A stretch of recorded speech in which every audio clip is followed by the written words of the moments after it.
Tania Furman. Elle était venue ici pour fêter ses 21 ans. Elle n'aura pas eu la chance d'en profiter beaucoup. Comment on le joue? Efficace mais discret. Le liquide gluant sur la fille, c'était de l'acide gastrique. Elle a littéralement été dévorée. Alors c'est bien un serpent, le criminel que l'on cherche. Quand la quarantaine n'est pas respectée, il est facile d'introduire n'importe quoi dans le pays. Par n'importe quoi, monsieur Delcourt pense surtout à la drogue. De la drogue? Ton boa chargé de drogue a broyé une jeune fille avant de l'engloutir. Tu es en train de me menacer? C'est pas une menace, c'est une certitude. Les experts Miami, mercredi à 20h50 sur TF1. Avec Bricomarché et Logimarché, à vrai dire, s'informer, découvrir, comprendre pour mieux vivre. À vrai dire, avec Bricomarché et Logimarché, enseigne des mousquetaires. Oh, regarde! C'est la maison de tes grands-parents en Normandie. Oh, qu'est-ce qu'elle est belle avec ses colombages, là. Oh, une vache! Oh, j'aimerais bien avoir une maison normande un jour. Une maison normande, ça vous évoque quoi? Ce sont des maisons avec des toits de chaume, des maisons en colombage. Une belle charpente, des poutres apparentes. Pour moi, une maison normande, c'est une maison avec des prés et des vaches autour. Allez Antoine, applique-toi bien. Quelle imagination! Tu nous concoctes quoi au juste? Inspire-toi des vaches. Il y en a partout. En Normandie, comme partout ailleurs en France, l'architecture est tributaire des ressources du sous-sol et des traditions locales. Il existe deux grands types de constructions. D'une part, à l'est, en Haute-Normandie, du fait de la proximité des grandes forêts, c'est la maison à pans de bois ou à colombage qui domine, celle qui va devenir l'emblème de la maison normande. À l'ouest, du fait des grandes carrières de pierre, c'est la maison de pierre qui domine, calcaire, schiste ou granit. Quelle est l'origine de cette architecture? Son origine est très ancienne, elle remonterait aux Vikings et elle a perduré en Normandie jusqu'au début du XXe siècle.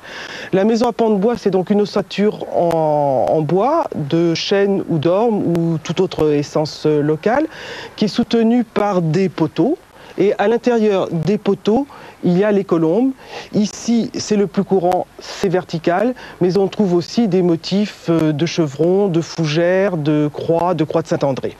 À l'intérieur des colombes, on mettait donc le torchis, qui est un mélange d'argile, de paille et de foin.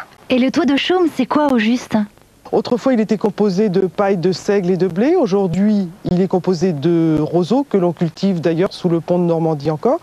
La plupart du temps, il est surmonté d'une rangée d'iris qui le protégeait de l'humidité. Attention, surprise! Antoine, mais tu fais quoi, là? Tu vas voir, maman, tes désirs sont désordres. Le matin en Normandie et le soir à Paris. Oh, il y a même une vache! Oui. Moi je fais la vache! Tous les jours, un nouveau sujet pour mieux vivre. À vrai dire, avec Bricomarché et Logimarché, enseigne des mousquetaires. Ce soir, 7 à 8, votre magazine d'information. Condamné à 12 ans de prison pour incendie criminel, Stéphane Audibert n'est peut-être pas celui qui a mis le feu. On nous a pas prouvé qu'il était coupable. Enfants, ils sont partis pour une croisière pédagogique. Aujourd'hui, ils dénoncent ce qui pourrait bien les avoir brisés. Quand il y a un adulte qui use de son pouvoir, ça devient la pédophilie. 30 ans après la mort de Claude François, Prisca et Cathy vivent encore leur passion de Claudette. Victime de harcèlement moral au travail, Françoise essaye de reconstruire sa vie. Il y a des jours, j'ai même plus de goût à rien. Retrouvez Laurence Ferrari et Thomas Hugues ce soir de 7 à 8 sur TF1. Imaginez un monde sans meurtre. Je vous arrête pour le futur meurtre que vous alliez commettre aujourd'hui à 8h04. Il n'y a pas eu un meurtre en 6 ans. Ce système marche sans aucun problème. Il est parfait, je suis d'accord. Mais s'il y a une faille, vous m'avez piégé. Il semble que j'ai trouvé la faille. Et qui est la victime? Je ne connais pas ce type, mais je suis censé le tuer dans moins de 36 heures. Je ne veux pas qu'on touche à John Anderton. Il est mon suspect. Quand on fouille le passé, on n'en sort que des saletés. Partez vite. Je dois savoir, je dois découvrir ce qui va m'arriver. Minority Report, ce soir à 20h50 sur TF1. Vivez de nouvelles aventures dans Ciné Dimanche avec Monster.fr, offre d'emploi et recrutement sur Internet.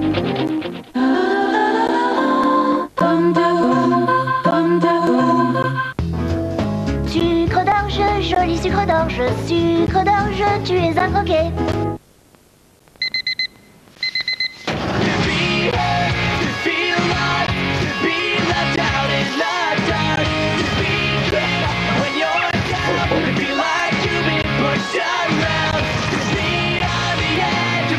Découvrez la nouvelle Citroën C3 HDI 110 FAP et profitez sur toutes les C3 HDI de 1500 € d'économie et de 500 € de prime écolo. Vous n'imaginez pas tout ce que Citroën peut faire pour vous. Découvrez le nouveau moulin du Crau et savourez pleinement tous les arômes du poivre fraîchement moulu. Nouveau moulin du Crau, un goût renversant. Et ça change tout. Chez Club Internet, avec la ligne téléphonique, les services sont inclus et la hotline est gratuite. La hotline gratuite avec la ligne téléphonique, appel illimité, 24 mégas, 24,90 € par mois. Appelez le 3204. Chérie, il y en a marre d'être locataire. Quand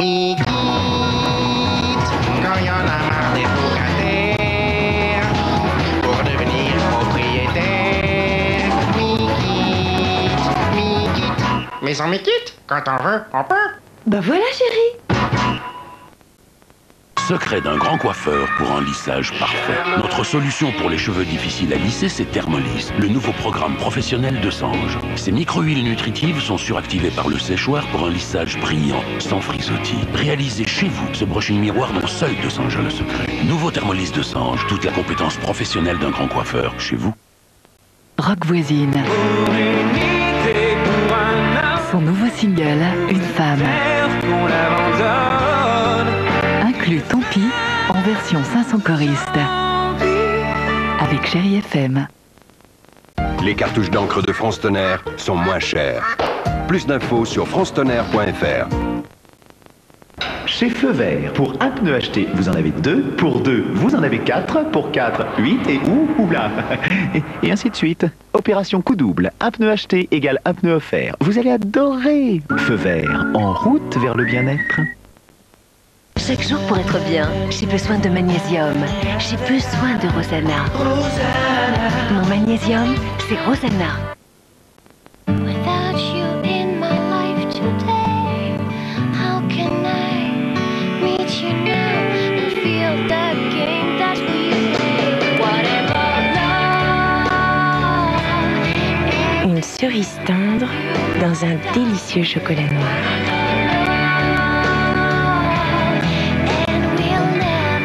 Mon chéri, 2 mots d'amour dans un chocolat. Réinventez votre Saint-Valentin sur monchéri.fr. Offrez à votre regard le prix d'excellence de la beauté Marie-Claire. Avec Volume Shocking, premier mascara constructeur de volume. 1. Base préparatrice effet armature. 2. Peigne réservoir breveté pour un volume extrême. Époustouflant. 12 fois plus de volume sur vos cils. Osez la démesure. Volume Shocking de L'Oréal. Prix d'excellence Marie-Claire. Rien que pour vos yeux. Vous le valez bien.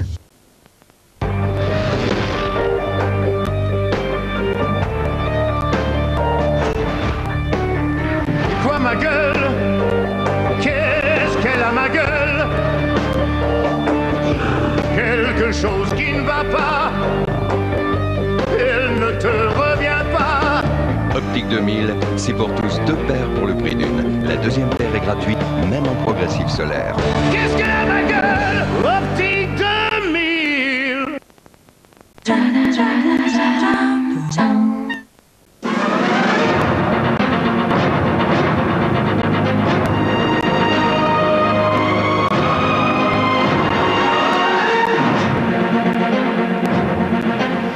Madame, Monsieur, bonjour. Dans l'actualité de ce dimanche, la confirmation de la découverte du virus H5N1 de la grippe aviaire sur le canard, retrouvé mort lundi dans l'Inde. Des périmètres de protection ont été établis pour confiner les volailles et les oiseaux. Les éleveurs sont inquiets. Une alerte au vent violent sur 5 départements de l'Ouest, placés en vigilance orange pour cet après-midi jusqu'à 22h. Le Var et les Alpes-Maritimes sont également menacés de pluie et d'orage. À l'étranger, la nomination du nouveau Premier ministre palestinien, elle vient du Hamas. Les autorités israéliennes ont décidé de cesser immédiatement tout contact avec un pouvoir qu'elles jugent terroriste. Et puis des manifestations violentes de musulmans contre les publications de caricatures de Mahomet. C'est l'ambassade des États-Unis à Jakarta qui a été visée. Sans oublier le voyage de Jacques Chirac en Inde, le chef de l'État veut faire de Paris un partenaire économique de référence pour New Delhi.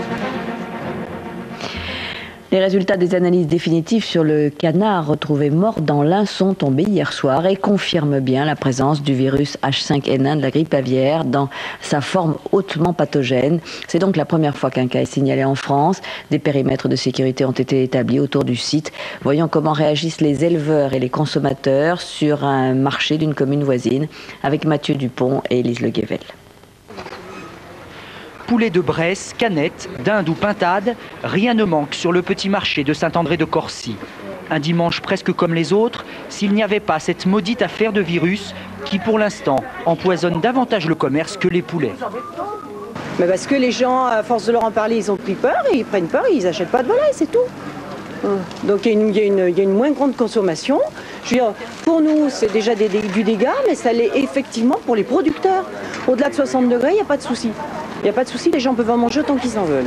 Un coup de colère compréhensible. Sylviane fait un marché différent chaque jour et son activité a chuté de 15% depuis 3 mois. Mais si on achète moins de volailles, on en parle davantage. Sur le journal, ils en parlent. Non, ils en parlent. Et beaucoup ne veulent pas changer leurs habitudes. Oui. Vous achetez de la volaille normalement? Oui, normalement. Oui, on a parce que j'ai envie de manger du poulet à midi, point. Hein. Parce que si les gens prennent la psychose de plus manger de poulet, on ne mangera plus rien.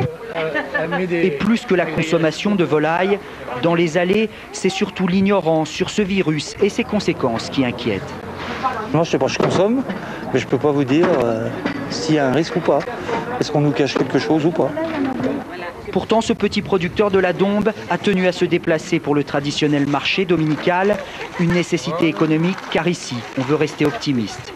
Je vois le premier coup que ça avait été annoncé, la grippe aviaire, ça c'était connu, hein. Mais après les gens sont bien renseignés au niveau de leurs producteurs, ça c'est pas mal passé. Une seule condition donc pour que ça continue, qu'aucun élevage de la région ne soit touché par le virus. Depuis plusieurs mois, des mesures de précaution sont prises. Les vétérinaires, les chasseurs sont en alerte. Il est recommandé de ne pas toucher, on l'a dit, un oiseau mort et de le signaler immédiatement aux pompiers, par exemple. Dans les réserves ornithologiques, on surveille de près la période de remontée des oiseaux sauvages vers le nord, car la progression du virus dans le monde suit pour l'essentiel le trajet des oiseaux migrateurs. Les explications de Corinne Lalo. Tous les jours, en plein cœur de Paris, les chercheurs du Muséum d'histoire naturelle capturent, observent et baguent toutes sortes d'oiseaux. Beaucoup sont des migrateurs insoupçonnés, comme les mésanges ou les verdiers d'Europe.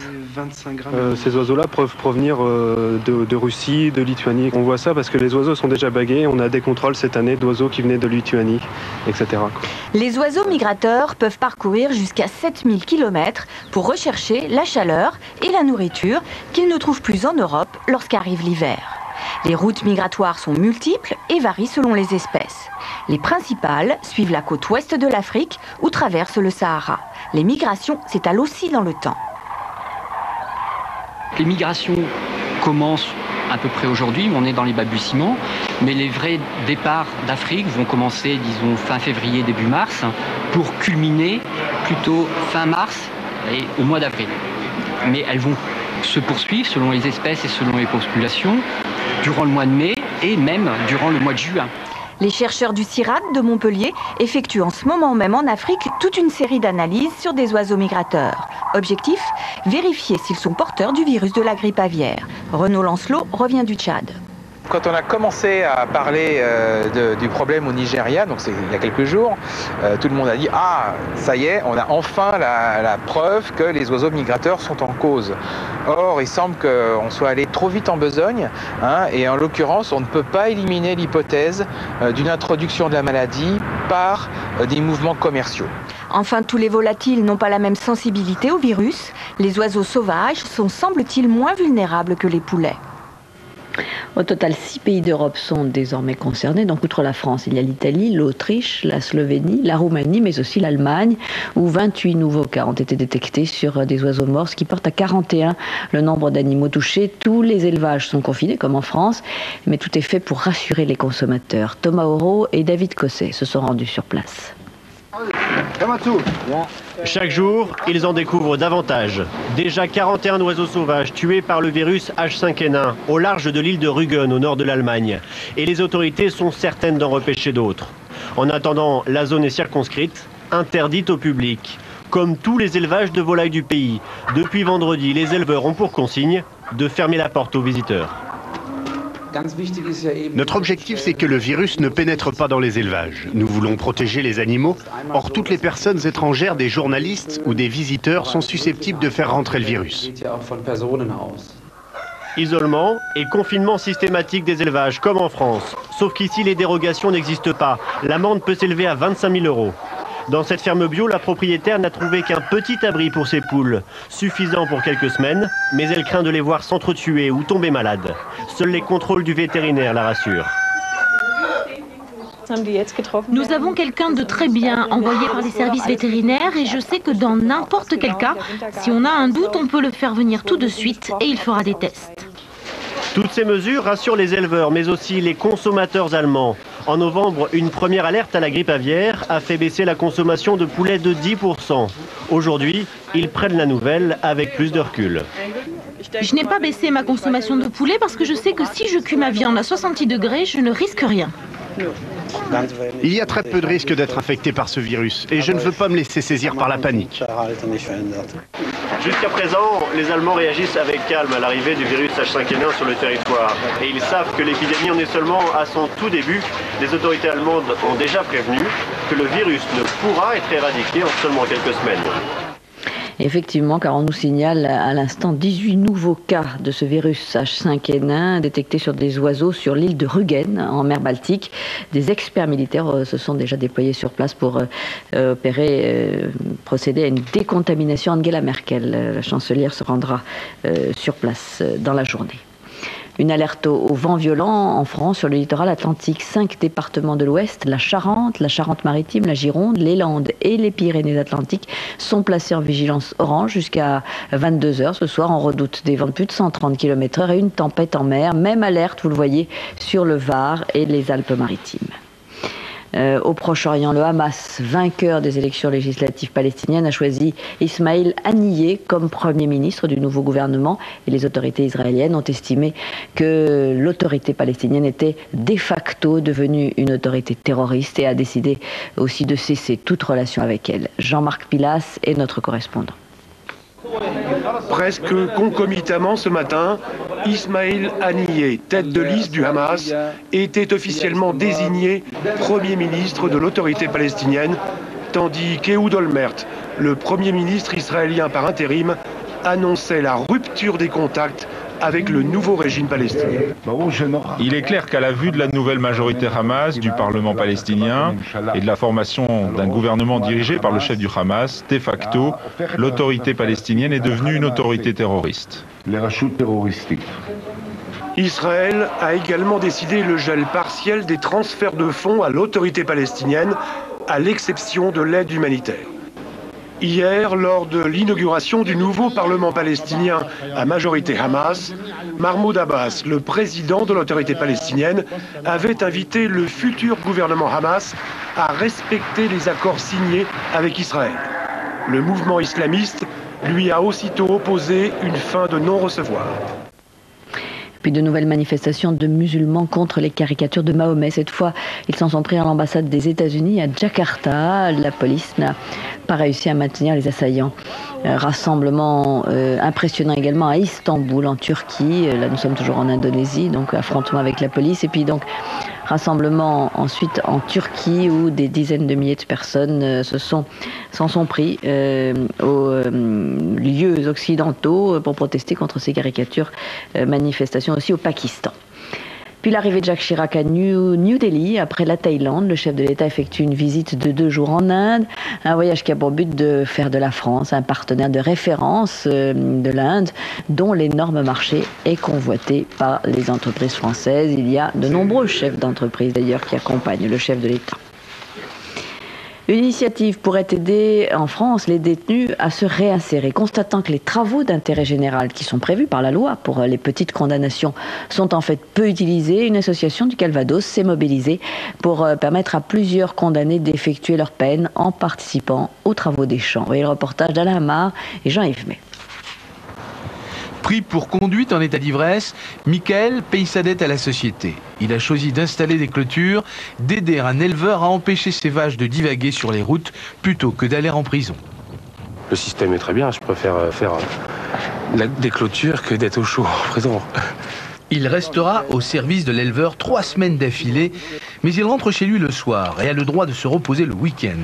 105 heures de travaux d'intérêt général, une initiative développée dans le Calvados pour aider les agriculteurs et désengorger les prisons lorsqu'il s'agit de petits délits. Ça nous apporte de l'aide d'abord, et puis ça nous met dans l'obligation en fait de faire des travaux. Autrement, on a tellement de travaux par ailleurs que, sincèrement, peut-être qu'on n'en aurait pas fait autant de clôtures. Satisfait du système, Michael en demande pourtant un peu plus. Ma famille, eux, ils ont rien fait de mal, donc ils sont pénalisés. Comme je n'ai pas de salaire, ils sont pénalisés aussi. Donc je pense que ça serait bien de mettre en place des aides alimentaires ou autres. Le major Gély est chargé de veiller au grain. Alors ça se passe bien avec les tiges là? Très bien. Ça va, monsieur là? Il met en contact paysans et condamnés et fait en sorte que tout se passe bien. Comme ici dans cette autre ferme où ces 2 hommes ont eux aussi préféré travailler au champ plutôt que de se retrouver entre 4 murs. C'est prévu par la loi, tout le monde s'y retrouve. Il y a un côté citoyenneté, il y a un côté sécurité routière, il y a un côté aussi, les gens préfèrent être à refaire des clôtures dans la nature qu'être en prison, il n'y a aucun doute. Depuis 10 mois, 25 condamnés ont posé plusieurs kilomètres de clôture entre Caen et Lisieux et 2 d'entre eux ont même été définitivement embauchés par l'agriculteur qui les employait.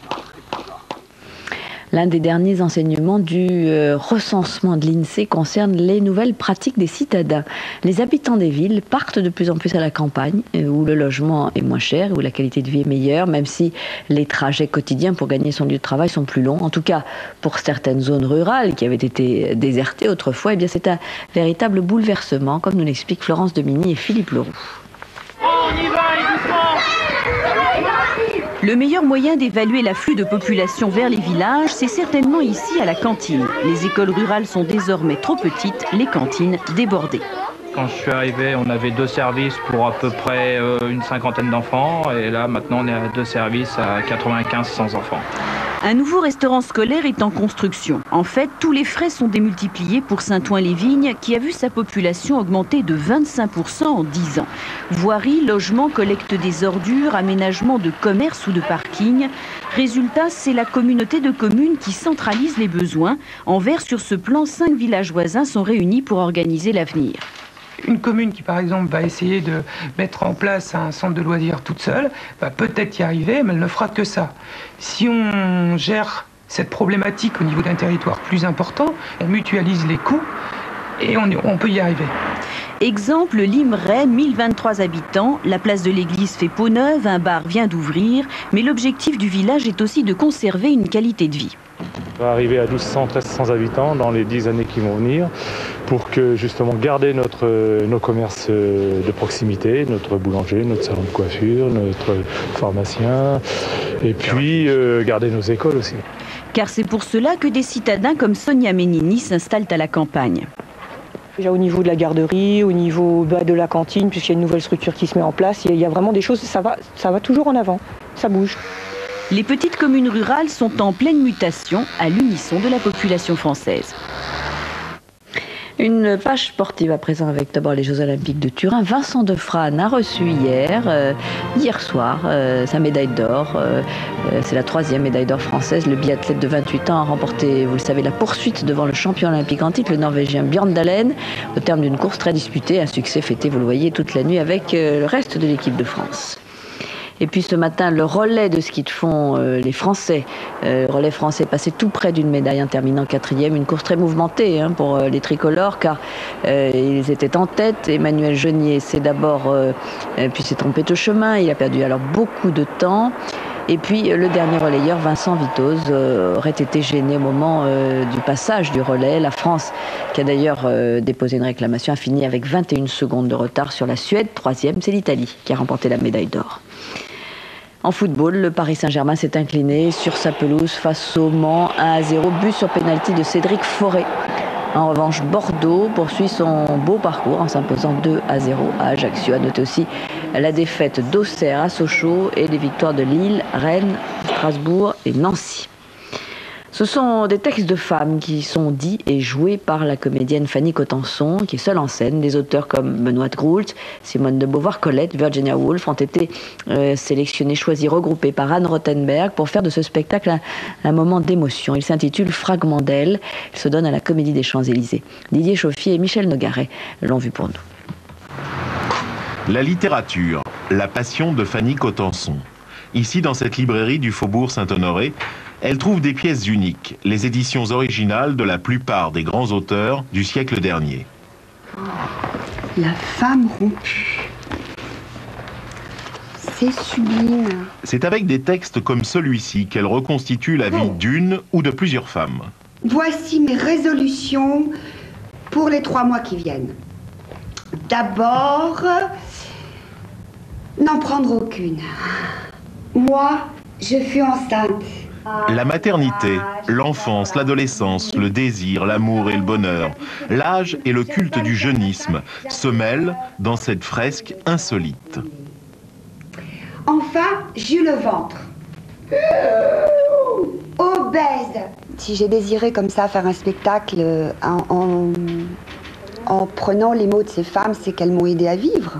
C'est qu'elles m'ont accompagnée tout le long de ma vie. Ce sont des femmes qui se racontent, tout simplement, avec douceur et sensualité. Pour la première fois, j'étais admise dans un vrai théâtre, fréquenté par les grandes personnes. Loin de tout féminisme et de tout militantisme. Le bonheur était si délicieux qu'il me mordait comme une angoisse. Je me disais, et l'assemblage se fait à partir d'un souvenir, d'une mémoire, d'un bruit, d'une odeur. Je ne suis plus très jeune. Les auteurs féminins contemporains et du siècle dernier sont présents dans ce spectacle très enrichissant, pour les femmes bien sûr, et aussi pour les hommes. J'ai changé tout de même, je me connais si bien. Un gigantesque concert des Rolling Stones a été donné à Rio, au Brésil. Hier soir, plus d'1 million de personnes se sont rassemblées sur la plage de Copacabana pour assister gratuitement au spectacle. Il s'agit du premier concert du groupe en Amérique latine, alors que le groupe a entamé une tournée mondiale l'an dernier. Ce sont les 44 ans de carrière des Rolling Stones.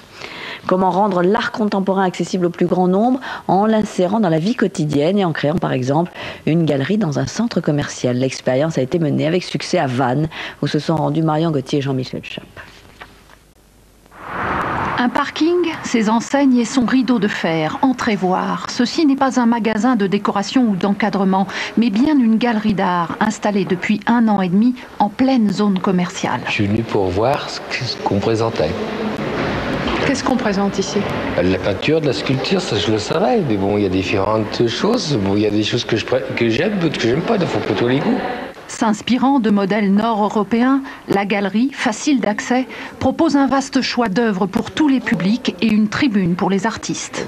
Elle prend un certain risque avec des gens qui ne sont pas forcément parvenus dans le milieu artistique. Et ça, je trouve ça courageux.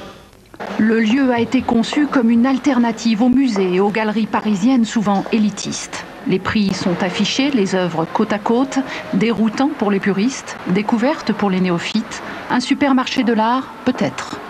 Alors supermarché, oui, parce que nous sommes, on peut le dire, allons jusqu'au bout dans la provocation, nous sommes dans une zone commerciale, notre bâtiment fait 800 mètres carrés. Supermarché de l'art, non, dans la démarche commerciale, parce que les gens ici ne prennent pas, il n'y a pas de caddie, ils ne se saisissent pas des tableaux au mur. Il y a un respect de l'œuvre d'art. Les acheteurs collectionneurs assurent le développement du lieu, mais il n'est pas rare aussi qu'un visiteur curieux reparte avec son coup de cœur à la main. Des fois, je suis dans mon canapé et je regarde longuement certaines toiles. C'est pas comme une reproduction, quoi. C'est un monde qui s'ouvre après. C'est la fin de ce journal. Dans un instant, la maison de Sébastien Follin, et puis un peu avant 19h, le magazine 7 à 8, présenté par Laurence Ferrari et Thomas Hugues, avec notamment, et on en parlait dès hier soir, un document tout à fait passionnant sur cette affaire présumée de pédophilie dans laquelle un capitaine de bateau aventurier post-68 art aurait eu des méthodes d'éducation un peu particulières. Aujourd'hui, plusieurs de ses anciens élèves matelots portent plainte. Je vous retrouverai juste après à 20h. Bon après-midi, à tout à l'heure. L'info continue sur tf1.fr et par téléphone au 32 80.